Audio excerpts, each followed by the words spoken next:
आप सभी भाई बहनों का आध्यात्मिक ज्ञानात्मक चैनल की ब्रह्म मुहूर्त ज्ञान उपदेश कक्षा में एक बार फिर स्वागत है।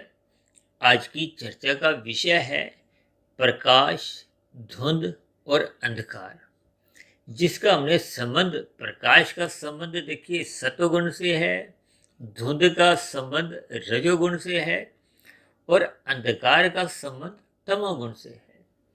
क्योंकि हमारी प्रतिदिन की चर्चाओं में ही तीन गुणों की बार बार चर्चाएं होती हैं, सत्वगुण, रजोगुण, तमोगुण। और अक्सर हम अपनी चर्चाओं में ये बातें दोहराते रहते हैं कि तमोगुण से अच्छा रजोगुण है, रजोगुण से अच्छा सत्वगुण है, क्योंकि सत्वगुण मुक्तिदायक है।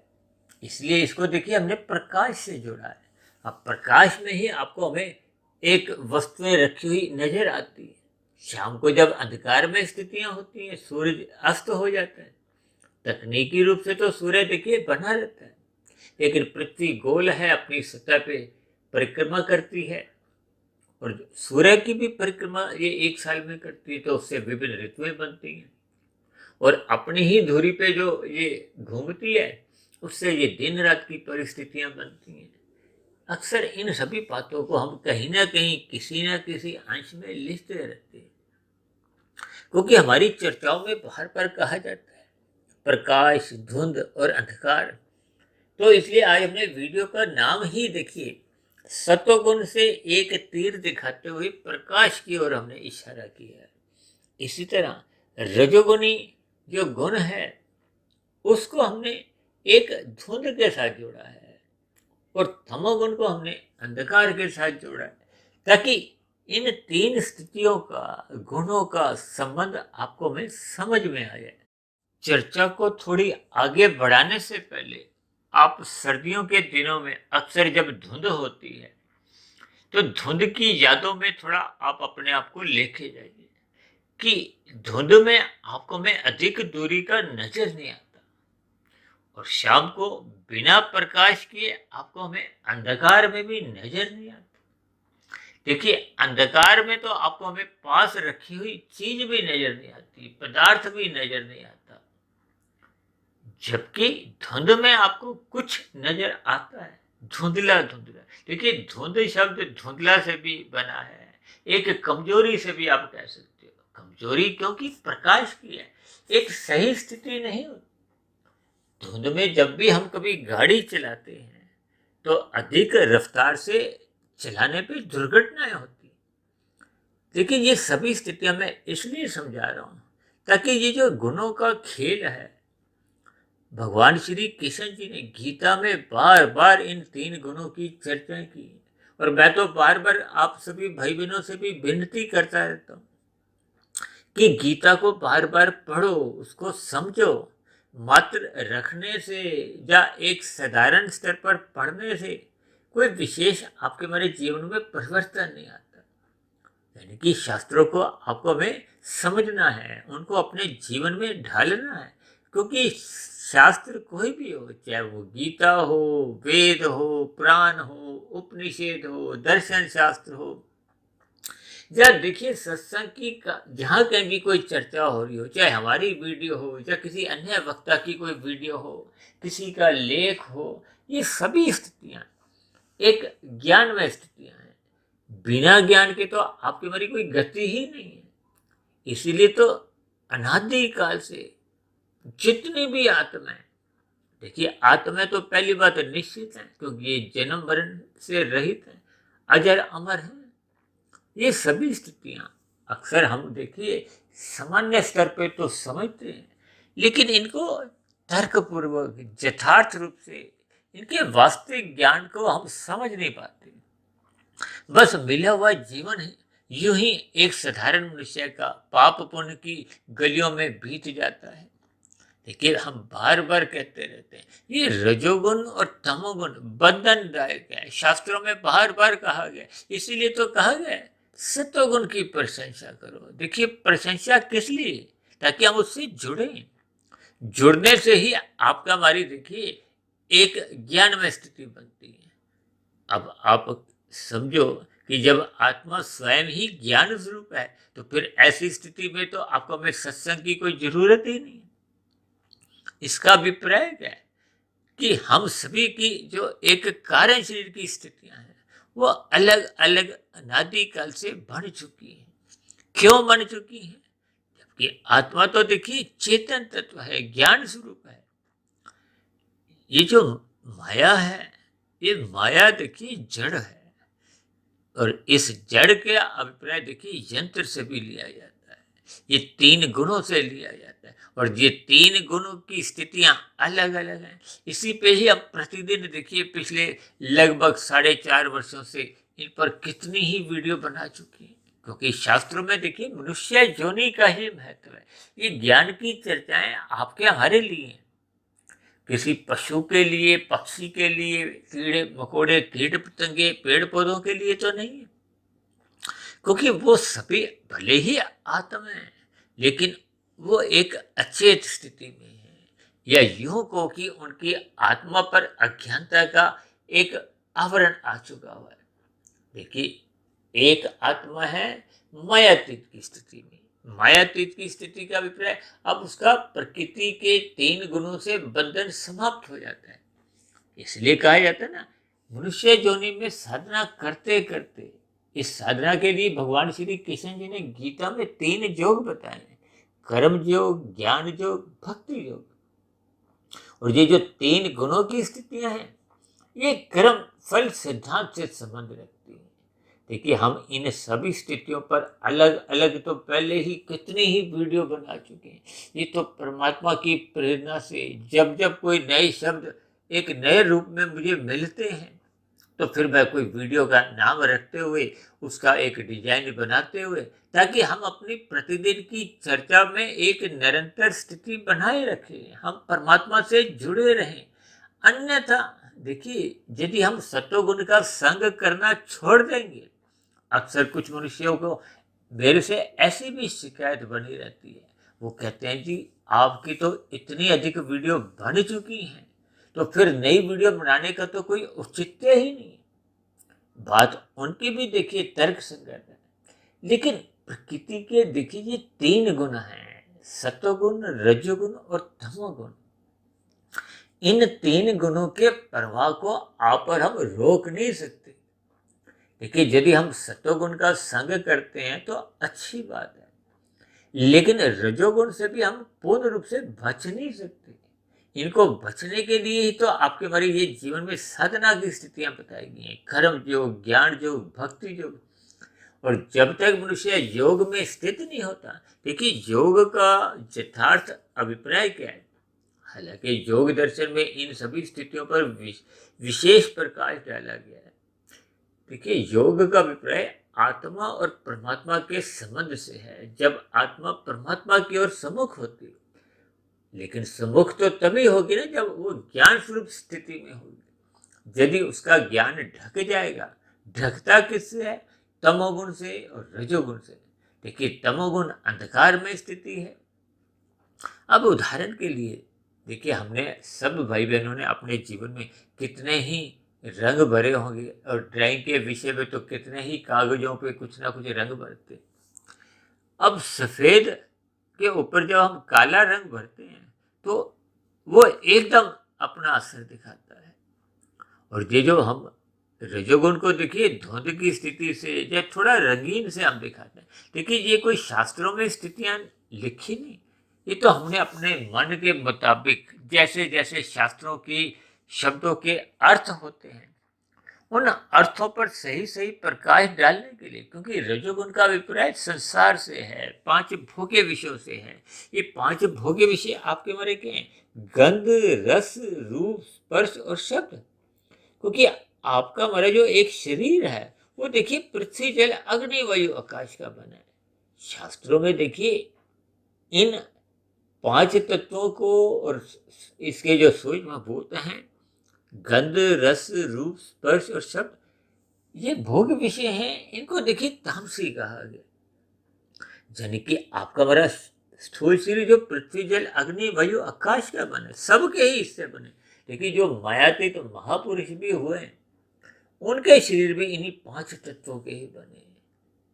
इन तत्वों का देखिए कोई विरोध नहीं है, लेकिन तमोगुण का विरोध उस स्थिति विशेष में है कि जब हम तमोगुण में यानी कि अज्ञानता में आ जाते हैं। अज्ञानता में आने पे क्या होता है कि जैसे आपके मेरे शरीर को ठोकरें लगती हैं, इसी तरह जब मन में अज्ञानता आ जाती है कि काम, क्रोध, लोभ, मोह, अहंकार ये विकराल होते जाते हैं, तो आपके हमारी जो एक स्थितियां हैं कर्म करने की, वो बिगड़ती जाती है। बिगड़ने का कारण क्या है? वो मन की स्थितियां। और बुद्धि का विपर्य देखिए सूक्ष्म शरीर से लिया जाता है, और कारण शरीर की स्थितियों पर भी हम प्रतिदिन ही प्रकाश डालते हैं, क्योंकि कारण शरीर के आधार पे ही ये जो 84 लाख प्रकार की जोनियों की जो एक स्थितियां बनती हैं, क्योंकि मनुष्य जोनि केवल कर्म जोनि है और साधना जोनि का एक अवसर है। देखिए, मैं बहुत ही साधारण शब्दों में अक्सर समझाने का एक प्रयास करता हूँ कि बात किसी तरह समझ में आ जाए। देखिए, हम सभी भाई बहन ये वीडियो क्यों सुनना एक आपके लिए जरूरी है। देखिए, वो एक अलग बात है कि आप किसी की भी वीडियो सुने, क्योंकि हमने देखिए किसी चैनल से ना भी जुड़े, हमने देखिए आध्यात्मिक ज्ञानात्मक चैनल से भी ना जुड़े, हमने देखिए परमात्मा को सब्सक्राइब करना है, परमात्मा से जुड़ना है, परमात्मा से अपना संबंध पहचानना है। यही तो योग की स्थिति है, यही तो कर्म योग, ज्ञान योग, भक्ति योग की स्थिति है। लेकिन मेरे तो ऐसे कितने ही सुनने वाले श्रोता हैं जिन्होंने इस चैनल को सब्सक्राइब नहीं किया, और मेरी उनसे कोई देखिए शिकायत भी नहीं, क्योंकि हमने परमात्मा को सब्सक्राइब करना है। परमात्मा को जब तक हम सब्सक्राइब नहीं करेंगे, तो चाहे आप मेरे चैनल को सब्सक्राइब कर भी लिया है, तो फिर आपका कोई कल्याण होने वाला नहीं है, क्योंकि जब तक हम परमात्मा को सब्सक्राइब ही नहीं करते, क्योंकि परमात्मा ही एक अनंत स्वरूप सत्ता है। एक परमात्मा के लिए ही सच्चिदानंद कहा गया है। आत्मा ज्ञान स्वरूप है, और शास्त्रों में कहा गया आत्मा और परमात्मा का सजातीय संबंध है, यानी कि आत्मा का कभी भी ये भोगों में कहो, माया में कहो, या इन 3 गुणों में रुचि नहीं होती। आत्मा की रुचि सदा ही परमात्मा में होती है। क्यों? क्योंकि सभी आत्माओं का एक ही स्वभाव है। देखिए, इसको आप भौतिक स्तर पर भी देखो, कोई भी इंसान, मनुष्य दुख नहीं चाहता। दुख आने पे उसकी क्या प्रयास होता है कि वो उस दुख का पीछा छोड़ना चाहता है, उस दुख को दूर करना चाहता है। देखिए, आपको मैं स्थूल शरीर के स्तर पर कोई भी रोग होता है, तो हम कहाँ जाते हैं? डॉक्टर के पास। किस लिए? क्योंकि डॉक्टर ही उस स्थूल शरीर के स्तर पर जो रोग आया है, उस रोग का इलाज करते हुए वो दुख को समाप्त कर देगा। क्योंकि रोग कोई भी देखिए सुख नहीं देता, रोग सदा ही दुखदायी होता है, कष्टदायी होता है। आप अस्पतालों में जाओ, क्या क्या स्थितियां हैं, ये सभी स्थितियां आप पर हम समझते हुए भी ना समझ बन जाते। ये जो माया है, तमोगुण, रजोगुण और सतोगुण की, इनमें देखिए केवल सतोगुण को ही सापेक्ष दृष्टिकोण से एक मुक्तिदायक कहा गया है। और ये जो हम बार बार एक विनती करते रहते हैं, रात को जल्दी सो जाओ, रात को जल्दी सो जाओ, यानी कि रात को तमोगुण की प्रधानता होती है, और तमोगुण अंधकार में स्थिति है।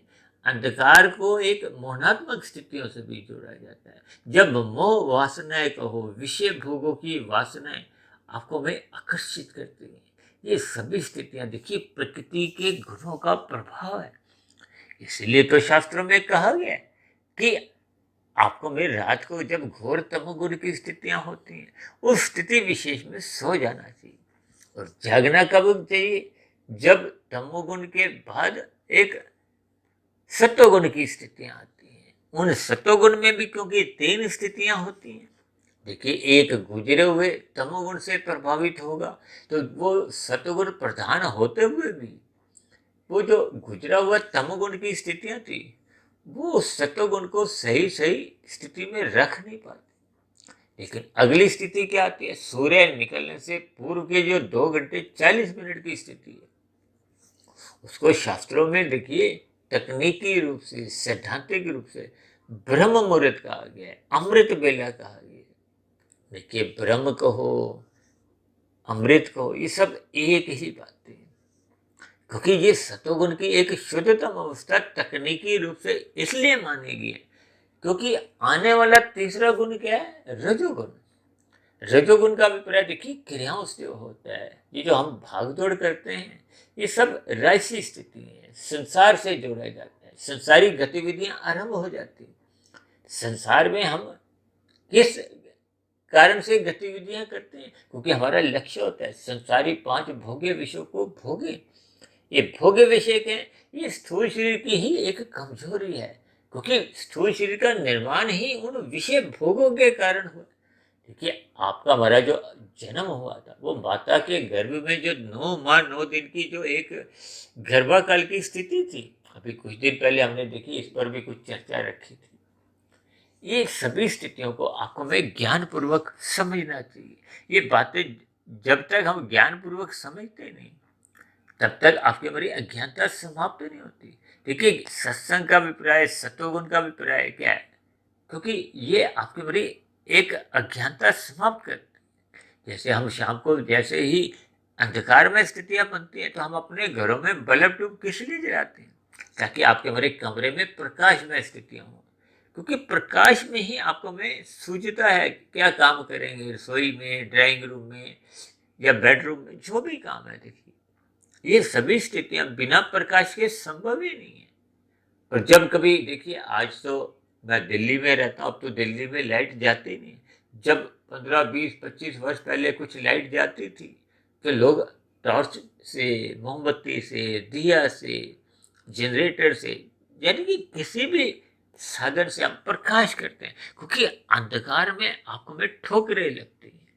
ठोकरों का अभिप्राय तमोगुण की स्थितियों से है, एक दुखमय स्थितियों से है, एक दुर्घटनाओं से है। आप रात को कभी भी उठो, यदि हल्का फुल्का कहीं प्रकाश नहीं हो, तो आपको हमें देखिए एक लघु शंका के लिए जाते समय भी ठोकरें लग जाती हैं। अक्सर ऐसी दुर्घटनाएं समाज में कई जगह देखी गई हैं। देखिए, इन सभी स्थितियों को आपको मैं ज्ञान पूर्वक समझते हुए अपनी आत्मा की स्थिति को एक मूल स्थिति जो होती है ज्ञान स्वरूप। देखिए, जैसे सूर्य के आगे काले बादल आ जाते हैं, तो सूर्य का प्रकाश समाप्त नहीं होता, लेकिन अस्थायी रूप से वो बाधित होता है, अंधकार में स्थितियां बन जाती हैं। कभी कभी आप देखोगे ना, मानसून के दिनों में बहुत ही घंघोर काले बादल आ जाते हैं। उन काले बादलों को आप तमोगुण की स्थितियां समझ सकते हो। अब दिन में भी कभी कभी कुछ ऐसी स्थितियां बनती है कि सड़कों पे लाइटें जल जाती हैं। हम वाहन चलाते समय अपनी जो वाहन की लाइट ऑन कर देते हैं। क्यों? क्योंकि दिखाई नहीं देता।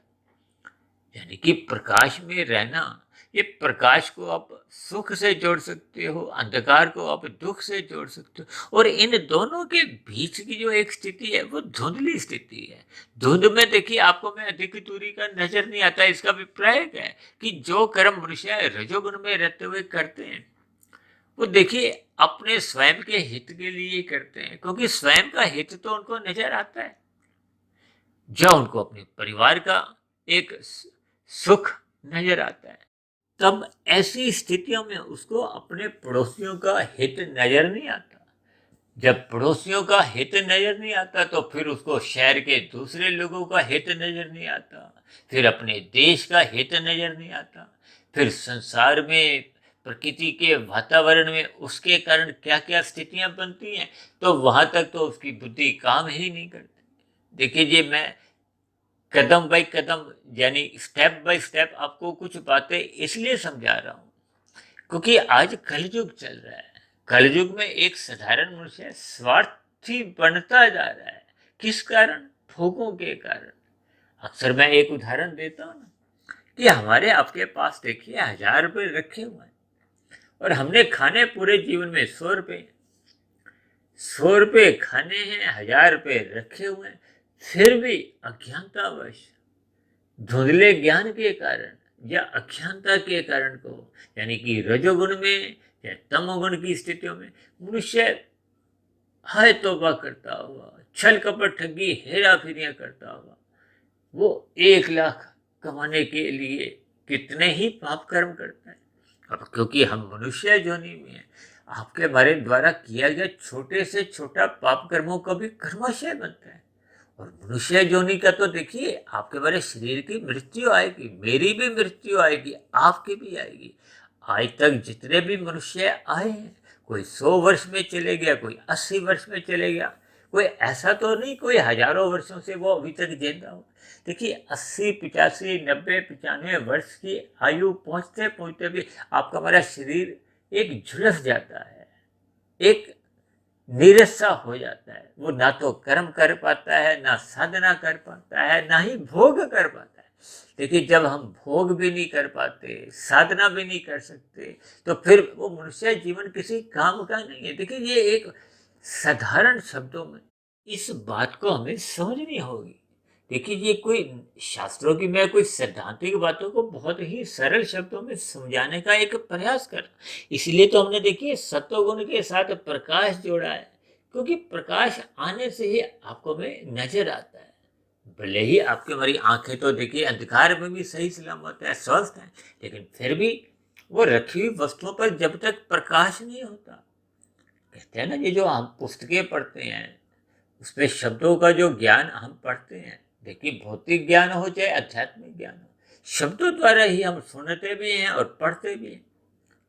ये जो आप देखोगे ना, पुस्तक के नीचे क्या लिखा होता है, प्रकाशक का नाम लिखा होता है, यानी कि वो शब्दों द्वारा वो ज्ञान देते हैं, प्रकाश डालते हैं, ज्ञान पे प्रकाश डाल। देखिए ये कुछ शब्द ऐसे हैं जिनको आप जितने गहरे तल पे समझ जाओगे, फिर सहज ही आपके भीतर में मन बुद्धि के स्तर पर एक जिज्ञासा जानने लगेगी कि परमात्मा क्या है, ये आत्मा क्या है, इन दोनों में क्या संबंध है। ये जो मैं माया में उलझा हुआ हूँ, कहते हैं ना, ये मेरा घर, ये मेरी कार, ये मेरी पत्नी, ये मेरे बच्चे। देखिए व्यवहार में ये सब स्थितियां, मैं भी इनसे एक बंधा हुआ हूँ, और बंधने में देखिए कोई बुराई नहीं है, लेकिन आपका हमारा जो एक जीवन का लक्ष्य है, क्योंकि मनुष्य योनि पाकर आपको हमें परमात्मा को पाना है।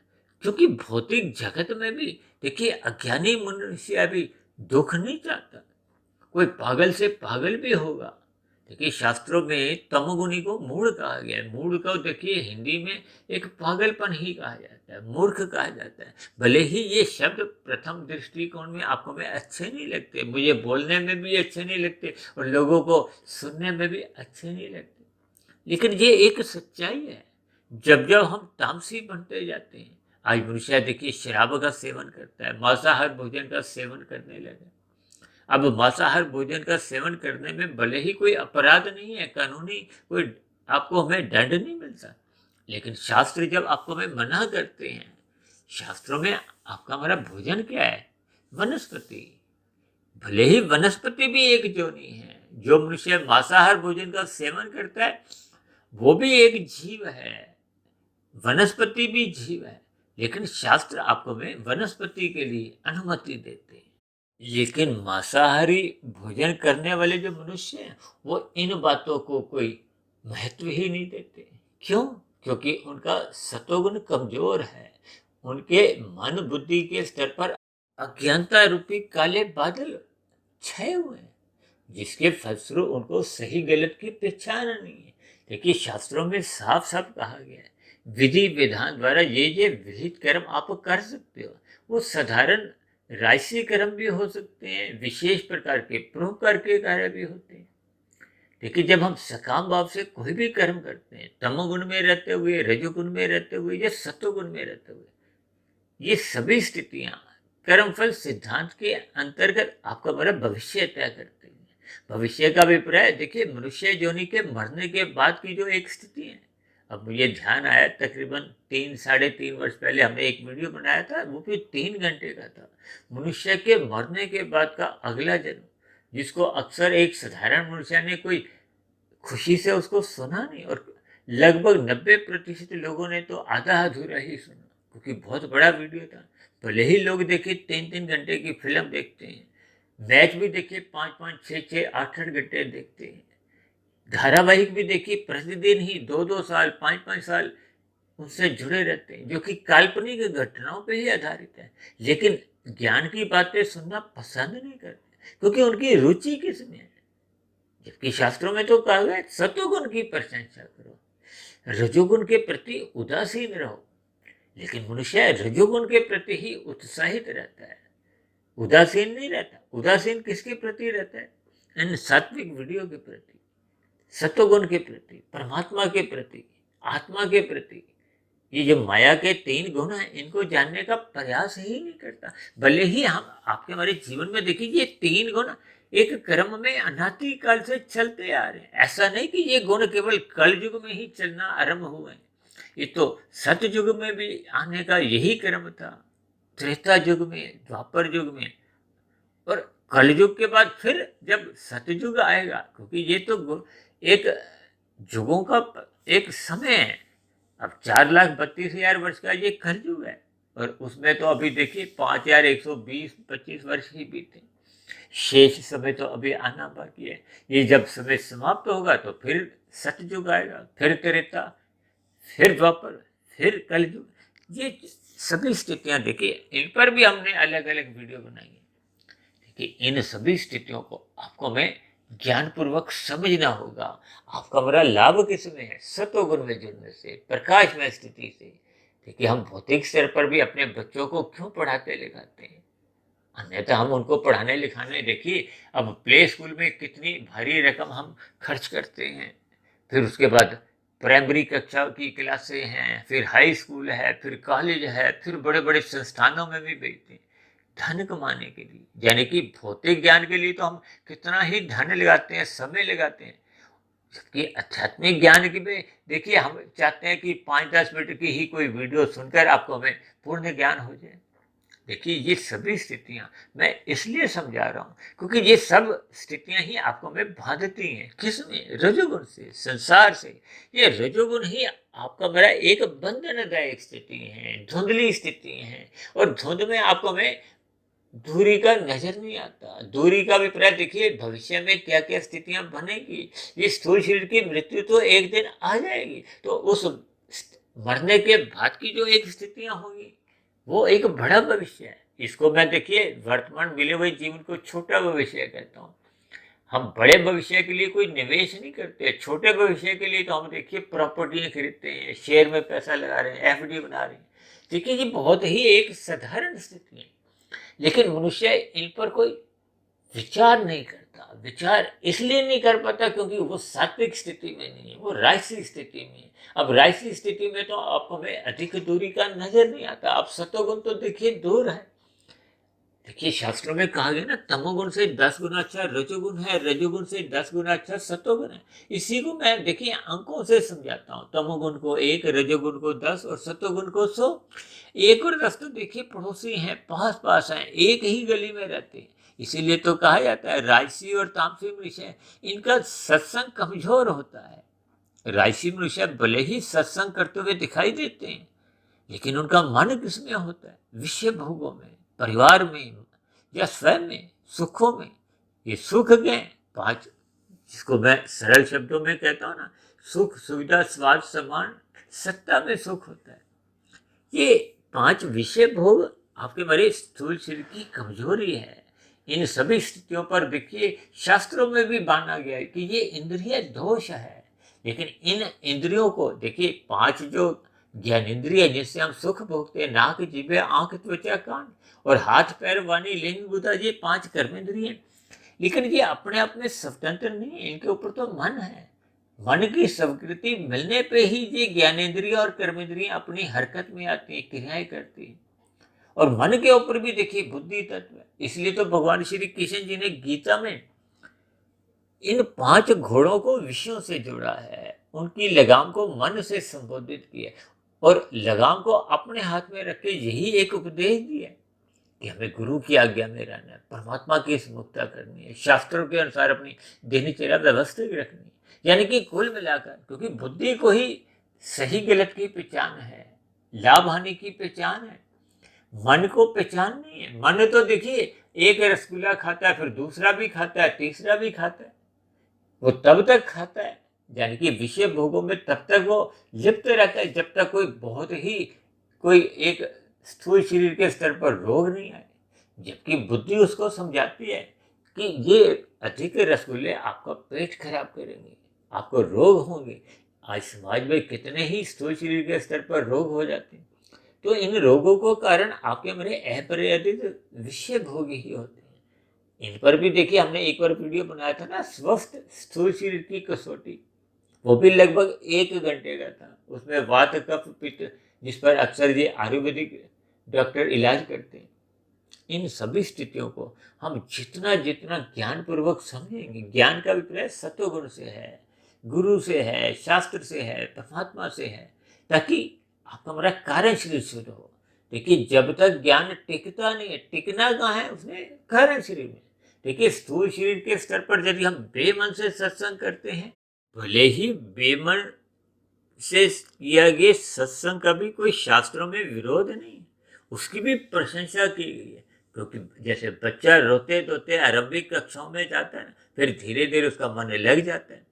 तो इसलिए तो देखिए, राजसी मनुष्य आरंभिक स्थितियों में रोते धोते ही सत्संग करता है, जबकि तामसिक मनुष्य तो देखिए रोते धोते भी सत्संग करने की स्थिति में नहीं होता। वो तो सत्संग के नाम से ही अपने आप को अलग कर लेता है।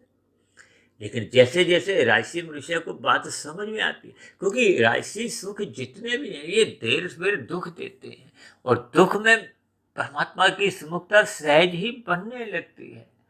देखिए, राजसी मनुष्य देर सवेर उसमें जैसे जैसे उम्र बढ़ती है उसको ज्ञान होने लगता है। इसलिए तो बचपन अवस्था को देखिए अबोध कहा गया है, तामसी भी कहा गया है, क्योंकि तामसी को हो अबोध को एक ही बात है। और युवावस्था में तो रजोगुण प्रधान होता है। स्त्री पुरुष का जो आपसी आकर्षण भी शास्त्रों में रजोगुण ही बताया गया है। इसलिए तो युवावस्था में एक विवाह का संस्कार है, ताकि मनुष्य का ये जो कलयुग की जो 5 स्थितियां हैं, अक्सर ये जो भागवत पुराण की कथाएं होती हैं, साप्ताहिक जग जो चलते हैं कथाओं का, ये इसमें विशेष रूप से ये कलयुग की स्थितियों पर चर्चाएं होती है। धूत क्रीड़ा, मदपान, स्त्री संग, हिंसा और स्वर्ण। अब स्त्री संघ का अभिप्राय देखिए अनीतिगत संबंधों से है। ये स्त्री पुरुष के बीच में जो भी संबंध हैं जिनको शास्त्र मना करते हैं, यानी कि विवाह का बंधन इसीलिए रखा गया, ये विधि पूर्वक, ताकि ये जो अनीतिगत संबंध है ये कहीं स्थापित ना हो। इसलिए तो कहा गया इसमें कलयुग का वास है।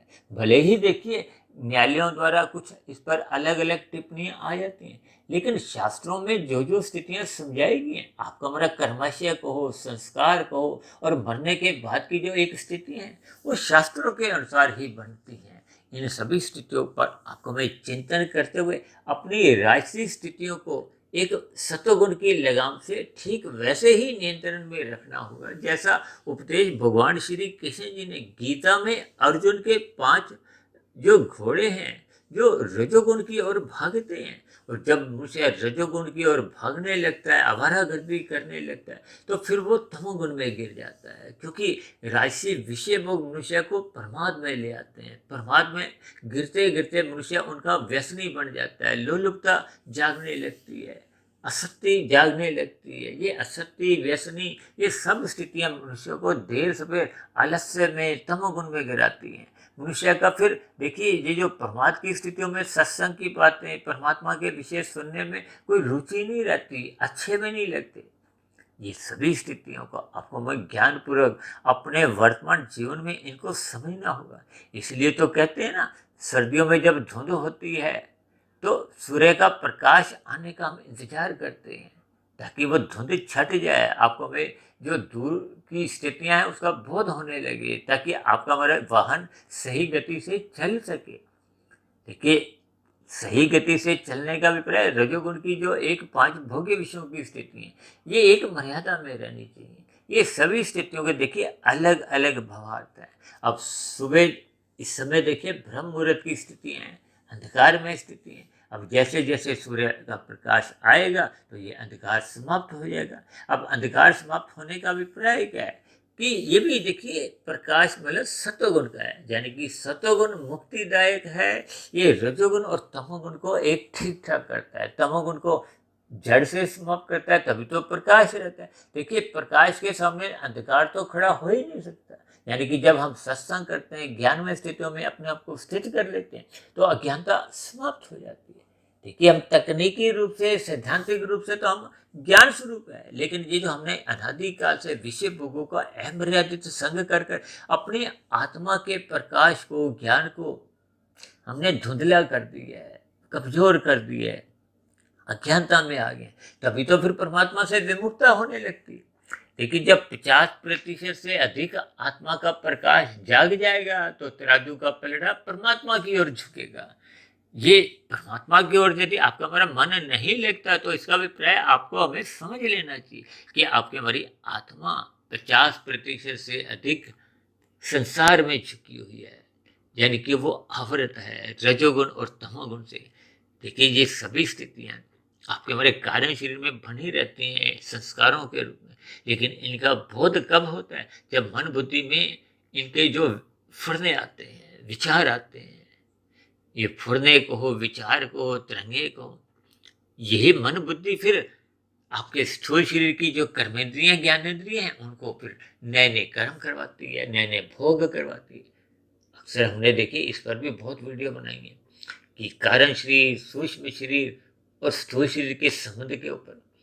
इन सभी स्थितियों को मनुष्य को ज्ञान पूर्वक समझते हुए अपने जीवन में जहाँ कहीं कमजोरी हो, जहाँ कहीं आपका रजोगुण और तमोगुण बिगड़े हों। देखिए, तमोगुण का संग केवल नींद लेने के लिए करना है। नींद लेने का कहीं भी देखिए शास्त्रों में विरोध नहीं, हालांकि उसमें भी देखिए तामसी नींद का विरोध है, राजसी नींद का भी विरोध है। सात्विक स्थिति देखिए आपका हमारा कल्याण करती है। कुल मिलाकर सत्वगुण का संग आपके हमारे जीवन का कल्याण करता है। सत्वगुण का संग करना ही तो सत्संग है।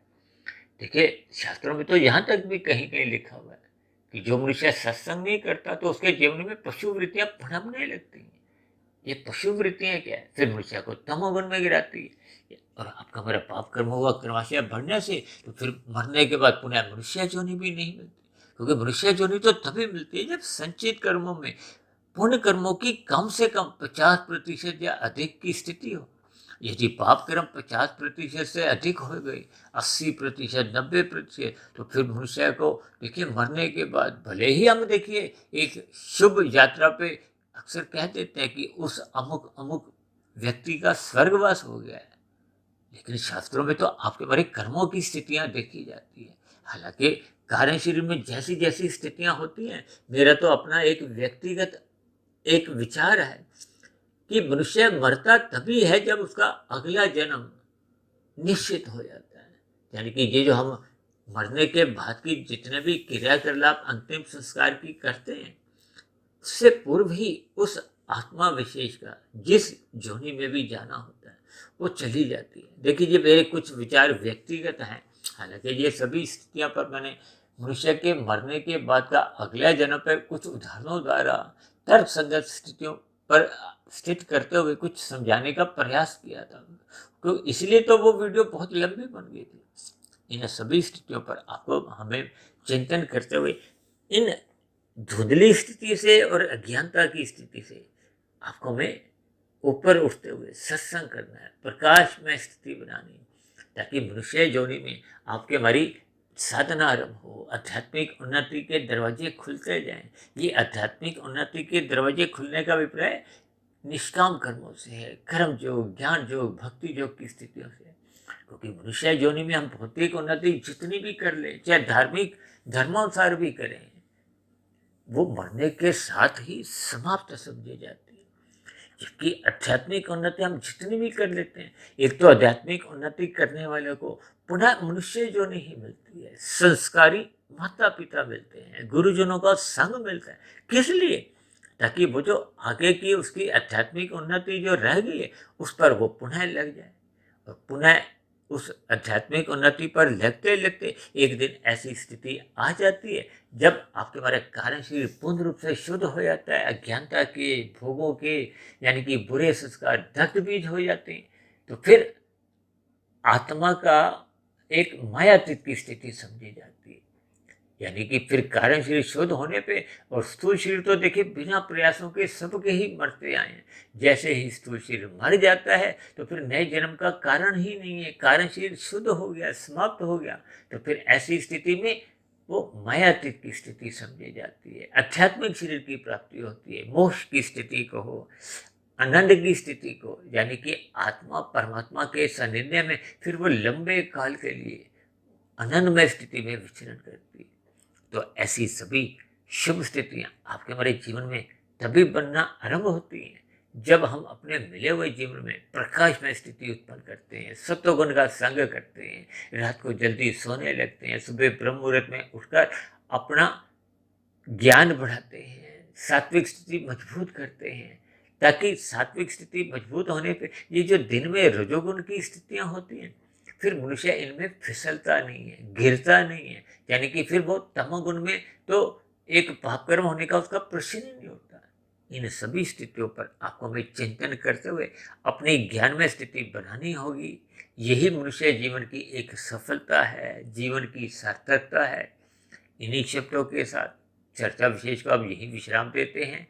आप सभी भाई बहनों की भी ऐसी सात्विक स्थितियां मजबूत हों, इसके लिए मेरी ओर से बार बार बहुत बहुत शुभकामनाएं। अब चर्चा विषय को यही विश्राम देते हैं। शाम को फिर मिलते हैं संध्या बेला ज्ञान कक्षा में। तब तक आप अपने आध्यात्मिक मित्र सुधीर भाटिया फकीर को इजाजत दें।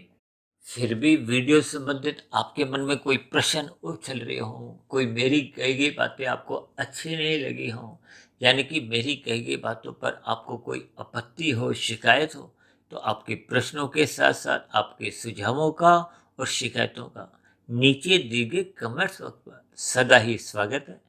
चर्चा विशेष को ध्यानपूर्वक, धैर्यपूर्वक सुनने के लिए आप सभी भाई बहनों का बहुत बहुत धन्यवाद।